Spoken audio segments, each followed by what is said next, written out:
បាទសួស្តីកូនៗទាំងអស់គ្នាបាទថ្ងៃនេះយើងវិលមកជួបគ្នាទៀតហើយតើកូនៗទាំងអស់គ្នាសុខសប្បាយទេ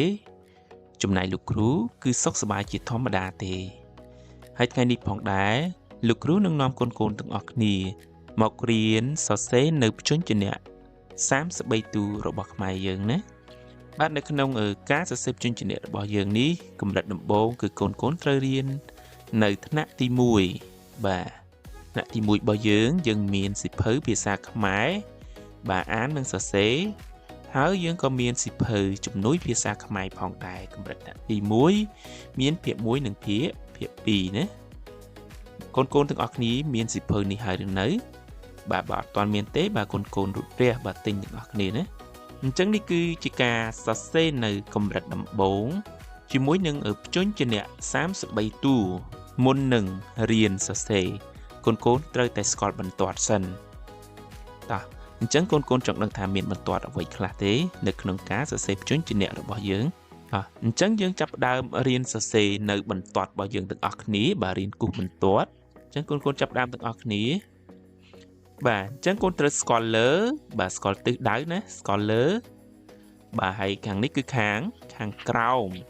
បាទអញ្ចឹងដំបូងនេះគឺកូនត្រូវរៀនគូសបន្ទាត់ឈរពីលើចុះមកក្រោមតោះអញ្ចឹងគេគូសយ៉ាងដូចម្ដេចបាទនេះបាទ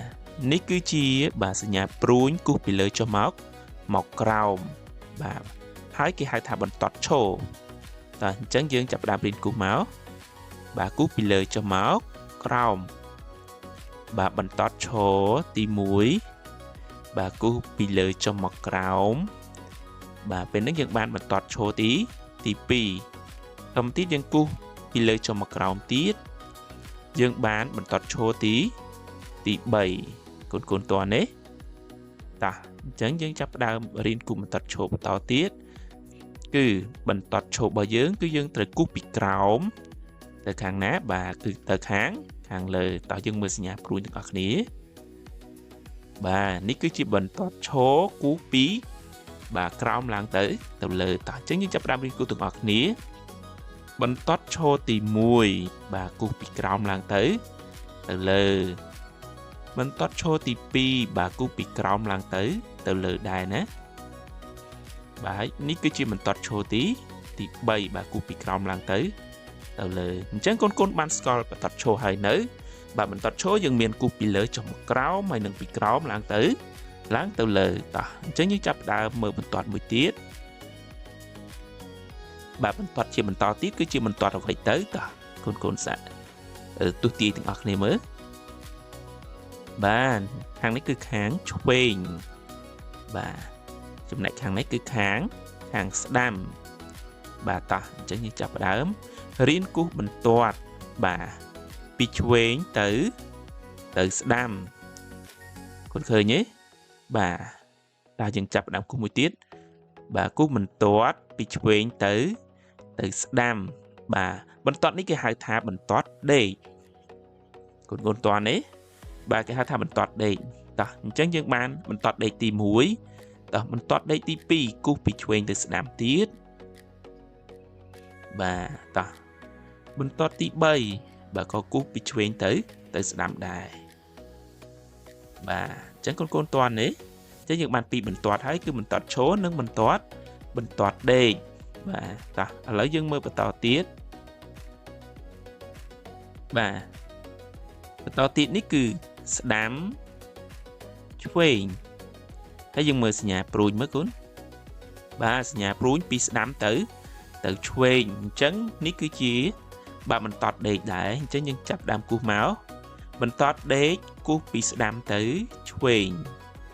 បាទបន្ទាត់ដេកទី2គូសពីស្ដាំទៅឆ្វេងដែរហើយបន្ទាត់ដេកទី3ក៏គូសបាទពីស្ដាំទៅឆ្វេងដែរកូនតន់ទេបាទនេះគឺជាបន្ទាត់ដេកតោះបាទមានលើមានក្រោមបាទនេះគឺជាសញ្ញាព្រួញបាទព្រួញនេះគឺបាទព្រួញត្រេតអញ្ចឹងបន្ទាត់របស់យើងក៏បន្ទាត់ត្រេតដែរគូសពីលើចុះមកក្រោមបាទកូនឃើញទេបាទ នេះគេហៅថាបន្ទាត់ត្រេតគូសពីលើចុះមកបាទគូសពីលើចុះមកក្រោមបាទបន្ទាត់ត្រេតទី2ហើយបាទនេះគឺជាបន្ទាត់ត្រេតទី3កូនតើនេះបាទអញ្ចឹងមិញយើងមានបន្ទាត់ឈរបន្ទាត់ដេកហើយនឹងបន្ទាត់ត្រេតបាទតោះអញ្ចឹងយើងមើលបន្ទាត់ត្រេតមួយទៀតបាទអញ្ចឹងបន្ទាត់ត្រេតរបស់យើងគឺយើងត្រូវគូសពីក្រោមឡើងទៅលើវិញម្ដងណាតើយើងមើលសញ្ញាព្រួញកូនឃើញទេបាទនឹងគឺជាសញ្ញាព្រួញបន្ទាត់ត្រេតតោះអញ្ចឹងយើងចាប់ផ្ដើមគូសបាទពីក្រោមឡើងទៅលើបន្ទាត់ត្រេតទី1បាទបន្ទាត់ត្រេតទី2តមកទៀត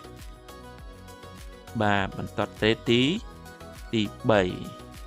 កូនតាន់ហើយបាទបើសិនជាកូនអត់តាន់ទេកូនអាចសារវីដេអូរបស់លោកគ្រូមើលពេលក្រោយទៀតបានណាបាទអញ្ចឹងមិញយើងរៀនបានបន្ទាត់អីគេខ្លះកូនចាំអត់បាទគឺបន្ទាត់ឈរបន្ទាត់ដេកហើយនឹងបន្ទាត់ត្រេតកូនចេះទាំង3បន្ទាត់ហ្នឹងកូនអាចរៀនសរសេរនៅព្យញ្ជនៈ33តួរបស់យើងបានហើយណាបាទអញ្ចឹងកូនត្រូវស្គាល់បន្ទាត់បាទបន្ទាត់ឈរបន្ទាត់ដេកហើយនឹងបន្ទាត់ត្រេតហើយមួយវិញទៀតកូនត្រូវស្គាល់បាទឆ្វេងស្ដាំលើក្រោមបាទកូនតាន់ទេបាទឆ្វេងស្ដាំលើក្រោមកូនស្គាល់ទិសទាំងនេះកូនអាចរៀនសរសេរនៅព្យញ្ជនៈ33តួរបស់យើងបានហើយតោះអញ្ចឹងកូនចាប់ផ្ដើមរៀនសរសេរនៅព្យញ្ជនៈរបស់យើងទាំងអស់គ្នាណាអញ្ចឹងព្យញ្ជនៈមុនដំបូងគឺព្យញ្ជនៈកបាទព្យញ្ជនៈកកូនត្រូវគូសបន្ទាត់ឈរបាទពីក្រោមឡើងទៅលើបន្តមកទៀតបាទកូនគូសបន្ទាត់ដេកបាទពីណាកូនពីឆ្វេងទៅស្ដាំបន្តមកទៀតបាទកូនគូសបន្ទាត់អីគេកូនបាទគឺបន្ទាត់ឈរពីលើចុះមកក្រោមបន្តមកទៀតកូនដាក់សក់វាមកបាទដាក់សក់វាមកបាទអញ្ចឹងកូនគូសបន្ទាត់ដេកបាទពីឆ្វេងទៅស្ដាំពេលហ្នឹងកូនបានបញ្ជញ្ជនៈកឥឡូវកូនថាទាំងអស់គ្នាកបាទល្អណាស់អញ្ចឹងកូនអាចថាតាមលោកគ្រូបានណាបាទពេលនេះកូនបានរៀនបញ្ជញ្ជនៈកហើយកូនតាន់ទេបាទកាលណាកូនចេះសរសេរនៅអក្សរជ្រុងបាទពេលដែលកូនធំទៅកូននឹងសរសេរអក្សរបានស្អាតហើយឲ្យតែកូនចេះសរសេរអក្សរជ្រុងណាតោះអញ្ចឹងកគឺជាអ្វីដែរកូនតោះអញ្ចឹងយើងមើលបន្តទៀតបាទកគឺកង់កែបបាទកគឺកង់កែបកូនតាន់ទេបាទសត្វកង្កែបរស់នៅឯណាកូនបាទសត្វកង្កែបគឺរស់នៅក្នុងទឹកបាទតោះអញ្ចឹងយើងបន្តទៀត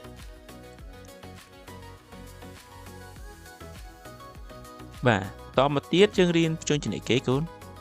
បាទគឺព្យញ្ជនៈខបាទកូនគូសបន្ទាត់ឈរចុះមកក្រោមបន្តិចមករួចហើយកូនគូសបន្ទាត់ដេកបាទពីស្ដាំមកឆ្វេងបាទបន្ទាត់ឈរពីក្រោមឡើងទៅលើបាទបន្ទាត់ដេកពីឆ្វេងមកស្ដាំបាទបន្តមកទៀតបន្ទាត់អីគេកូនបាទបន្ទាត់ឈរពីលើចុះមកក្រោមបាទនេះគឺជាបន្ទាត់អីគេកូនបាទបន្ទាត់ត្រេតបាទចុះមកក្រោមបាទរួចហើយយើងគូសបន្ទាត់ឈរចុះមកក្រោមបន្តមកទៀតបាទបន្ទាត់ដេករួចហើយឡើងទៅលើបន្ទាត់ឈរណាកូនបាទពេលនោះកូននឹងបានបញ្ជញ្ជនៈខឥឡូវកូនទាំងអស់គ្នាថាមើលខបាទអញ្ចឹងយើងបានណាយើងបានបញ្ជញ្ជនៈកនិងបញ្ជញ្ជនៈខតោះតើខគឺអ្វីដែរកូនតោះយើងទៅមើលរូបភាពទាំងអស់គ្នាខគឺអ្វីបាទខគឺខែកូនតាន់ទេតោះអញ្ចឹងយើងបន្តទៀត យើងត្រូវរៀនសរសេរជញ្ជាក់គោតោះជញ្ជាក់គោស្តៀងនឹងជញ្ជាក់ខដែរណាបាទតើចាប់ផ្ដើមសរសេរបាទកូនគូសបាទបន្ទាត់ឈរពីក្រោមឡើងទៅលើបាទរួចហើយបត់បាទបត់មកស្ដាំបន្ទាត់ដេកណាបន្តទៀតបន្ទាត់ឈរចុះមកក្រោមបាទរួចហើយកូនគូសបន្ទាត់ត្រេតឡើងទៅលើតមកទៀតកូនធ្វើម៉េចបាទគឺកូនដាក់សក់វាមកគឺបន្ទាត់ដេកពីឆ្វេងទៅស្ដាំពេលនោះកូនបានជញ្ជាក់គោឥឡូវកូនថាទាំងអស់គ្នាមើលជញ្ជាក់គោបាទល្អណាស់អញ្ចឹងកូននឹងចេះសរសេរនៅជញ្ជាក់ទាំងអស់នេះណាតាអញ្ចឹងបន្តទៀតលោកតើជញ្ជាក់គោគឺរូបអ្វីដែរកូនតើអញ្ចឹងកូនចាប់ផ្ដើមកូនមើលទាំងអស់គ្នាណាឥឡូវកូនមើលបាទជញ្ជាក់គោគឺសត្វគោកូនស្គាល់គោទេបាទគោស៊ីអីគេកូនបាទគោស៊ីស្មៅជាអាហារអញ្ចឹងយើងបន្តទៀតយើងចូលដល់ជញ្ជាក់អ្វីកូនតោះឥឡូវកូនរៀនសរសេរតាមលោកគ្រូសិនបាទគូបន្ទាត់ដេកពីស្ដាំទៅឆ្វេងបាទរួចហើយបន្ទាត់ឈរពីក្រោមឡើងលើរួចហើយបន្ទាត់ដេកបាទពីឆ្វេងទៅស្ដាំរួចហើយបន្ទាត់ឈរពីលើចុះមកក្រោមរួចហើយបន្ទាត់ដេកបាទពីឆ្វេងទៅស្ដាំរួចហើយបន្ទាត់ឈរបាទរួចហើយបត់តណាកូនបាទបត់មកឆ្វេងឡើងទៅលើបាទបត់ស្ដាំបាទតាមទៀតបាទគូបន្ទាត់ខាងក្រោមនេះវិញម្ដងបន្ទាត់ដេកទៅស្ដាំឡើងទៅលើបាទរួចហើយបាទបត់មកឆ្វេងឡើងទៅលើបាទបត់មកស្ដាំ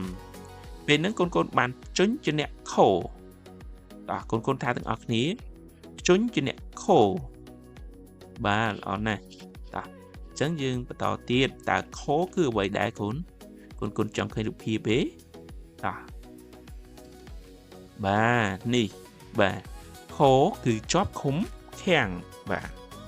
ឃើញទេកូនឃើញអ្នកទោសជាប់ឃុំហ៎ហ្នឹងគេហៅថាឃុំណា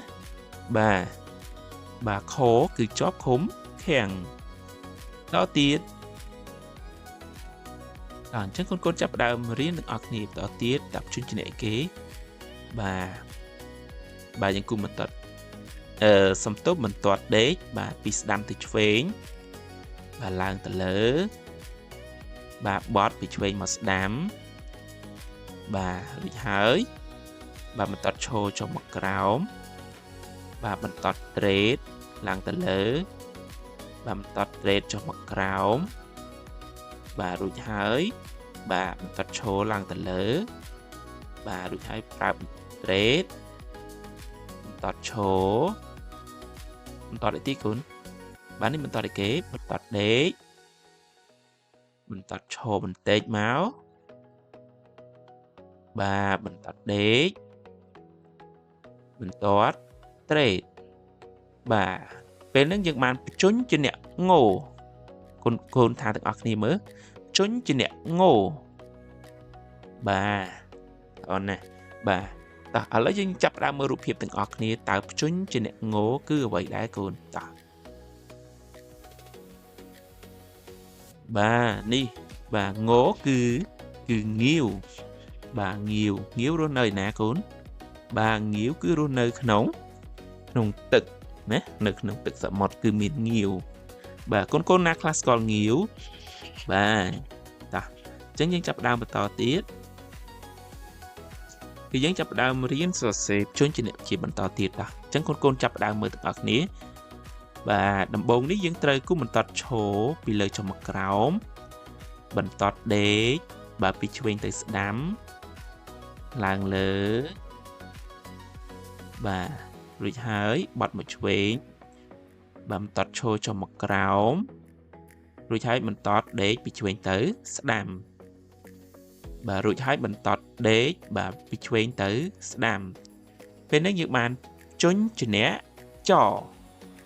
កូនថាទាំងអស់គ្នាមើលជញ្ជាអ្នកចបាទអត់ណាបាទតោះអញ្ចឹងយើងចាប់ផ្ដើមមើលរូបភាពទាំងអស់គ្នាតើជញ្ជាអ្នកចគឺអ្វីដែរកូនតោះចបាទគឺចាបជីបជីបបាទចគឺចាប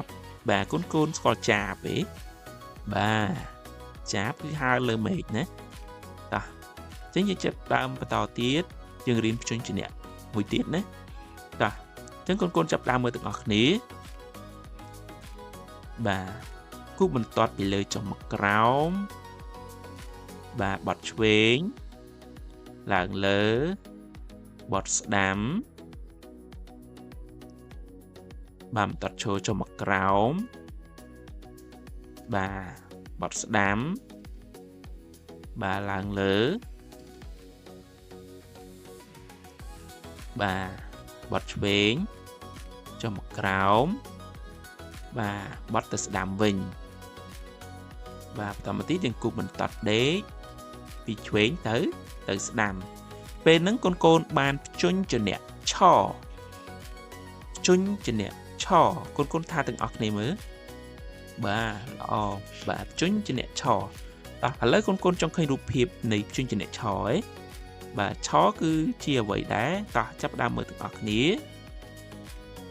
បាទឆគឺអ្វីកូនបាទឆគឺឆាត់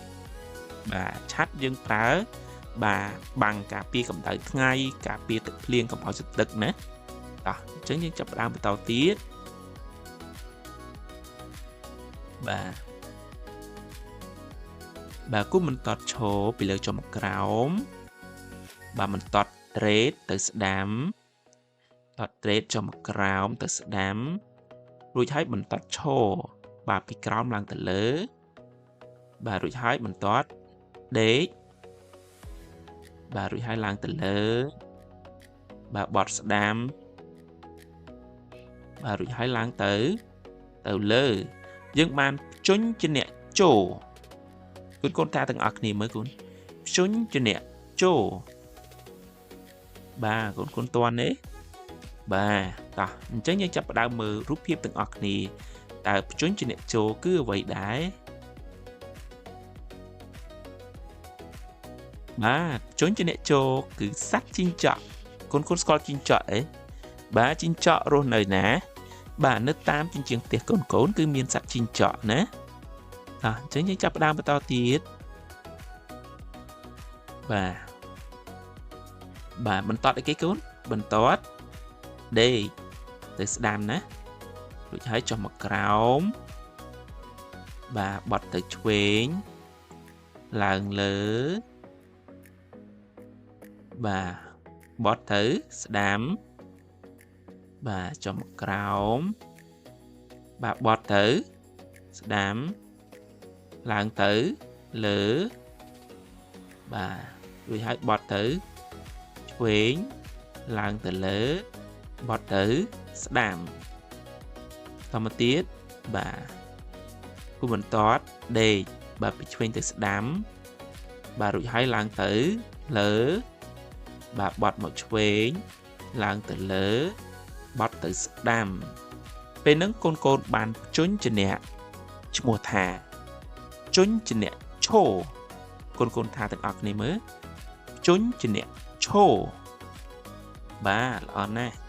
បាទគឺជញ្ជាអ្នកឈោតោះឥឡូវយើងមើលរូបភាពទាំងអស់គ្នាតើឈោគឺរូបភាពអ្វីដែរបាទចេញមកហើយបាទឈោគឺផ្កាឈូកបាទឈោគឺផ្កាឈូកបាទកូនស្គាល់ផ្កាឈូកទេបាទផ្កាឈូកគឺសម្រាប់ថ្វាយព្រះកូនតាន់ទេតោះឥឡូវយើងចូលបន្តទៀតកូនតោះចាប់ដើមបាទបន្ទាត់ដេកចុះមកក្រោមបាទបត់ទៅឆ្វេងបាទឡើងទៅលើបាទត្រេតចុះមកក្រោមបាទត្រេតឡើងលើបាទចុះមកក្រោមបាទតត់ដេកទៅស្ដាំតត់ឈរចុះមក ក្រោមបាទបន្ទាត់ដេកទៅឆ្វេងឡើងលើបត់ស្ដាំចុះមកក្រោមបាទបត់ឆ្វេងបាទពេលហ្នឹងកូនបានជញ្ជាក់មួយដែលមានឈ្មោះថាជញ្ជាក់ញោ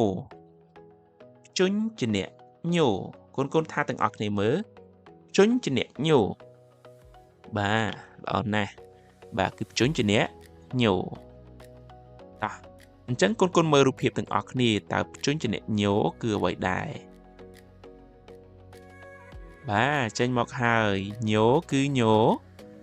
ញឹមកូនឃើញរូបភាពគេញញឹមទេ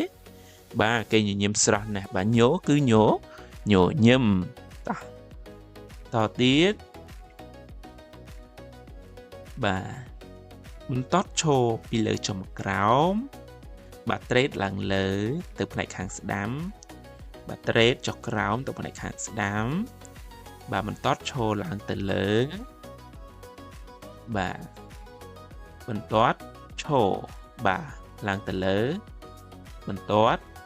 ដេកបាទបត់ឆ្វេងចុះមកក្រោមបាទរួចហើយបត់ស្ដាំឡើងទៅលើបាទកូនស្គាល់ព្យញ្ជនៈមួយនេះទេបាទព្យញ្ជនៈនេះមានឈ្មោះថាព្យញ្ជនៈដព្យញ្ជនៈដតោះឥឡូវកូនមើលរូបភាពទាំងអស់គ្នាដគឺអ្វីបាទដគឺដំរីបាទដគឺដំរីហើយកូនមើលរូបភាពឃើញព្យញ្ជនៈដនេះឃើញរាងមូលបាទនឹងដោយសារតែគេសរសេរបែបមូលណាប៉ុន្តែលោកគ្រូបរិញ្ញាកូននឹងគឺសរសេរបែបជ្រុងដើម្បីកូនធំឡើងសរសេរអក្សរបានស្អាតណាតោះអញ្ចឹងដគឺសត្វដំរីរស់នៅណាកូនបាទដំរីគឺរស់នៅក្នុងព្រៃតោះអញ្ចឹងបន្តទៀតបាទបត់ឆ្វេងឡើងលើបត់ស្ដាំបាទចុះមកក្រោមបាទបត់ស្ដាំឡើងលើបាទបត់ឆ្វេងឡើងលើបត់ស្ដាំរួចហើយឡើងលើបាទជញ្ជាក់នេះមានឈ្មោះថាជញ្ជាក់ថជញ្ជាក់ថកូនតើនេះបាទជញ្ជាក់ថតោះឥឡូវយើងមើលរូបទាំងអស់គ្នាតើថគឺរូបអ្វីដែរបាទចេញមកហើយថគឺឋានីកូនស្គាល់ឋានីទេបាទឋានីគឺកន្លែងឋានីរថភ្លើងបាទកន្លែងដែលរថភ្លើងចំណតនៃរថភ្លើងណាបាទគេហៅថាឋានីតទៀតបាទបន្ទាត់បាទដេកពីឆ្វេងទៅស្ដាំបាទចុះមកក្រោមបាទបត់ឆ្វេងឡើងលើត្រេតចុះក្រោមត្រេតឡើងលើបាទចុះមកក្រោមបន្ទាត់ត្រេតមកខាងឆ្វេងបាទរួចហើយបន្ទាត់ឈរចុះមកក្រោមបាទបន្ទាត់ដេកទៅស្ដាំបាទបន្ទាត់ឈរចុះមកក្រោមបាទជញ្ជាក់មួយនេះមានឈ្មោះថាជញ្ជាក់ដូជញ្ជាក់ដូកូនតន់ទេបាទជញ្ជាក់ដូតោះឥឡូវយើងមើលរូបភាពទាំងអស់គ្នាដូគឺអ្វីដែរបាទចេញមកហើយបាទដូគឺដិនបាទដូគឺដិនបាទកូនស្គាល់ដិនទេបាទដិនមានន័យថាពន្លឺផ្លេកដែល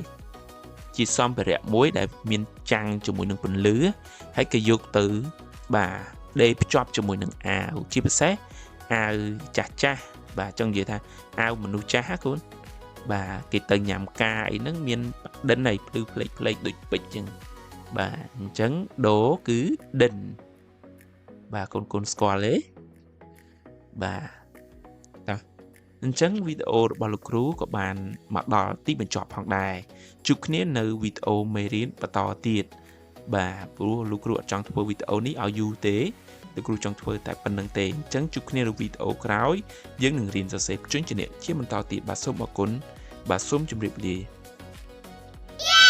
បាទខ្ញុំបាទសូមអរគុណច្រើនសម្រាប់ការតាមដានទស្សនាវីដេអូរបស់ខ្ញុំបាទហើយកុំភ្លេចជួយចុចពាក្យ Subscribe នៅលើ Channel របស់ខ្ញុំបាទដើម្បីទទួលបាននូវវីដេអូសិក្សាជាបន្ថែមទៀតបាទសូមអរគុណ